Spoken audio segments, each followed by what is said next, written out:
There's a question that gets asked all the time. How do you control a room? How do you actually move with presence and power and purpose? How do you really take control of your, well, lack of a better verbiage, your destiny? There's been debate about this over and over and over again. Is it mental? Is it physical? Is it, psychological? Is it something you're born into? Is it just something naturally good that you do? Or is it something that's learned? Is it something you can work on? Is it something that's a trait that you can develop and hone? What is that? And through this video, actually, we're going to talk about that. And I'm going to give you several different points that are going to be, they can pertain to your life, actually, a total of 10. And they're nothing you're going to have to spend money on. So make sure you stay all the way through to the very last one, because I'm going to put them all together for you. And it's uniquely interesting to see on a daily basis how simple these can do so you can start controlling the room. So with that in mind, boys and girls, let's get into this right now. So increasing your aura. So what is exactly an aura? It's like that glow that they see people say that they see around you. Like they say like pregnant ladies glow. There's an aura around you. When people are like blissfully in love, there's that glow, that aura. And I'm sorry for making fun of that. I'm not trying to, but here's the point. Whatever you take in, you push right back out, right? So here's a couple of simple tricks. You know what? And I find them, one of them actually I don't do, which I have to step up doing, which I'm going to do. I'll get to that. It's number 9, by the way. So if you're curious about what I don't do, you'll learn. So here they are. Number 1, smile with your mouth closed. Now, why in the heck am I going to smile with my mouth closed, not open? So watch the difference. Hi. Right? Look like you're a bug trap. Now I smile all the time with my mouth open, so I'm guilty as charged. But like this, try this one out.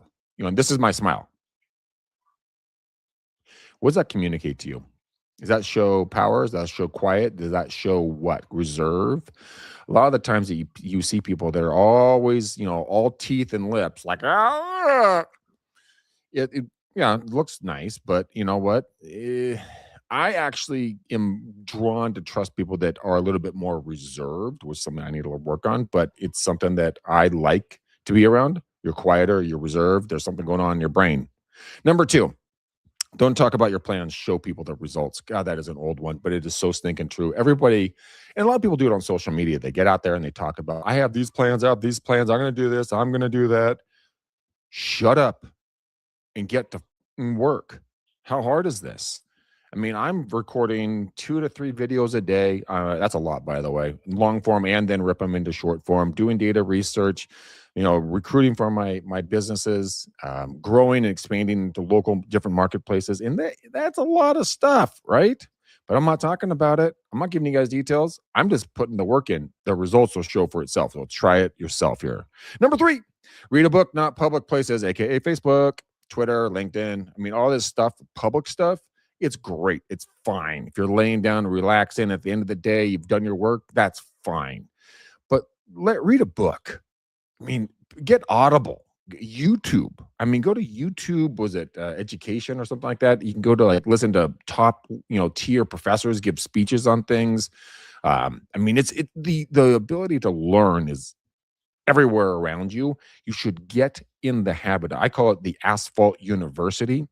And I'm dyslexic, so for me, reading equates into listening because I'm an auditorial learner. That's just how I'm built. But if you're a reader, great, same difference. Whenever you have downtime, be listening or reading to something positive. Don't be listening to the newest K-pop, music on the radio. I don't know if who listens to radio anymore. Or listening to some useless jumble about political discord. If you want hate, you can find it. Let's get smart. You can find it. Let's get that smart part going.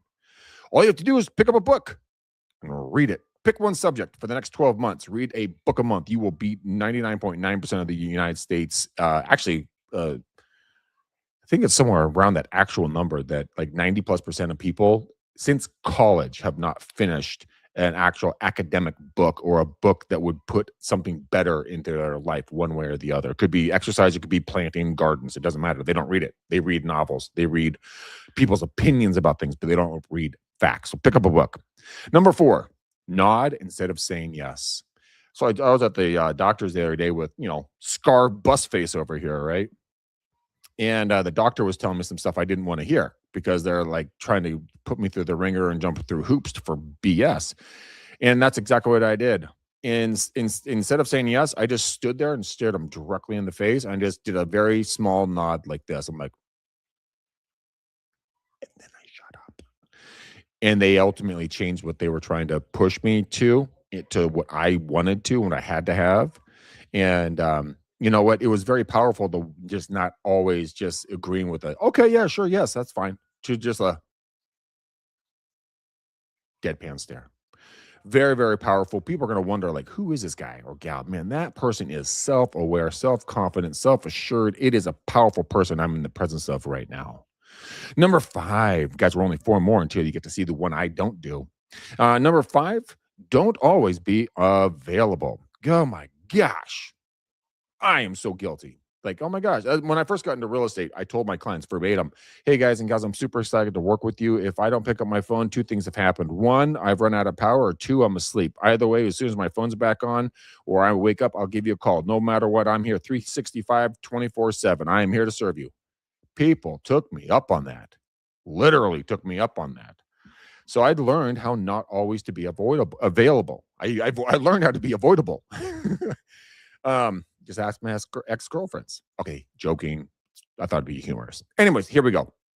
So when someone always says like, "Hey, let's do this. We should do that." Blah blah blah. Or hey, they're always calling you. Put boundaries up, because otherwise they will run you over like a Mack truck going down I-5 at 200 miles an hour, and they will not look back and say sorry. Make your time valuable. Don't always be available. Number six, don't talk about how much. Don't talk so much about yourself. Yes, I get it. We're all our favorite pieces, topics of conversation. I love to talk about me, me, me, me, me, me, me, me, me, me.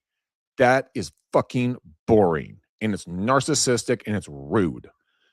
Now, you guys know I don't cuss on these very much, but I have a passion about this because once you start really getting into kind of who you are, how great you are, and never really asking any questions about the other person, you're going to shift your aura. It's going to be completely different because in that moment, when someone says, how are you? And you go down that huge laundry list, that verbal barf scenario of how great you are and what you're doing and all these accomplishments, these goals, and always I'm always available to help, and I would love to hang out with you and all this stuff, everything we just went over.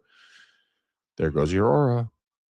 There it goes. Just flew right out the window. Stop talking about yourself. Be curious. Use the Ford method. If you guys don't know what Ford is very simple. It's the easiest script on earth to have a conversation with anybody on earth about any topic. You could be your in-laws, your future in-laws, your coworkers, your new business partners, people in school. Doesn't matter. It's called Ford. Here's what it stands for: family, occupation, recreation, and dreams. Greg, what does that mean? Good question.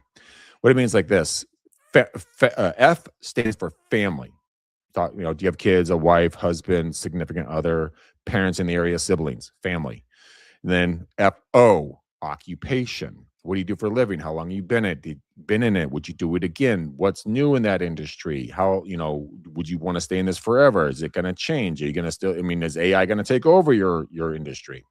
That's occupation. Then we go into R, recreation. Man, with that blank company, you sound like you're stinking busy, man. What do you guys do for relaxation? Do you guys like to camp, hike, go to cooking classes, wineries, sailing, skydiving, scuba diving, hot air ballooning, riding, gardening? What's your jam, yo? That's your recreation, right? Always ask questions, go deeper. The three deep question of, oh, that's interesting. Tell me more. Would you do it again? Very simple stuff. And then last is dreams. Dreams is, man, do you plan on living here forever? Do you want to get in that? Do you want to move to the lake house? Do you want to what's your dream with your kiddo? Do you want to put them through college? Where are they going? What's the dream factor? That script will get you anywhere, and you'll stop talking about yourself. Number 7, walk with confidence, not arrogance. Now, what does that mean? Well, confidence is knowing who you are. At a core essence, you know who you are: good, bad, short, tall, black, white, good cook, bad cook, like to be on camera, hate being on camera. You know who you are. You have confidence in your abilities. Arrogance is the persona that you try to have everybody believe, but nobody does, but they don't tell you. If you think you got your nose up in the air, people know you got your nose up in the air. And if you can't accomplish something or haven't accomplished something, don't walk around saying that you have. That's arrogance. Confidence is you've already done something, and you stand with authority. big difference. They can smell it a mile away. Number 8, speak slow with purpose. A lot of the times, you'll hear people get in arguments and stuff, and they'll just speed up the conversations like this, and oh my god, they're off to the races. I missed 99% of that. So did everybody else, and I'm the one that said it. So go figure on that one. When you speak slower with confidence and purpose, there's a reasoning. People can feel that brain of yours moving in a dynamic direction. Don't take that away from yourself. You have too much to offer to take that away from yourself.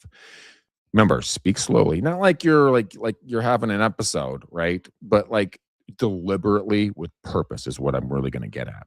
All right, here's the one. Here's number 9, guys. This is the one I don't do, and it's very obvious. So thank you for staying to the end. I am going to work on this, though. I'll make an open promise here. It says dress neatly, even in casual settings. You know, I can tell you on my own account, actually, that a number of years ago, God, this must be 15 plus years ago at this point, I made a decision one day that I don't know why I made this decision, but I did. I just said, you know what? I'm going to start wearing a tie. And the funny thing is, I didn't own any ties. So I went and borrowed one from my dad. And then I, got a couple of deals, got a couple of ties, got a couple more deals, got a couple more ties. And 7 days a week for a year, didn't matter what I was doing. I mean, okay, working out and like swimming and stuff, yeah, no tie. But anywhere I went, anywhere. If I go into a family dinner, going out with friends for breakfast, if I'm going to work, if I was anything that didn't involve heavy sweating, I was wearing a tie. And everyone made fun of me. They're like picking on me, like, I'm wearing a tie. Look at you wearing a tie, blah, blah, blah. Guess what? Every single one of my friends started wearing a sports coat and a tie. And we all rocked it. We hit the bars. We were looking good. And we knew it. And people reacted to us in a different way than the way that I dress right now, like baseball hat and a t-shirt, right? Totally different interaction, both internally and externally. Internally, you feel good. You know you're looking good. You got a heightened feeling about yourself in that day.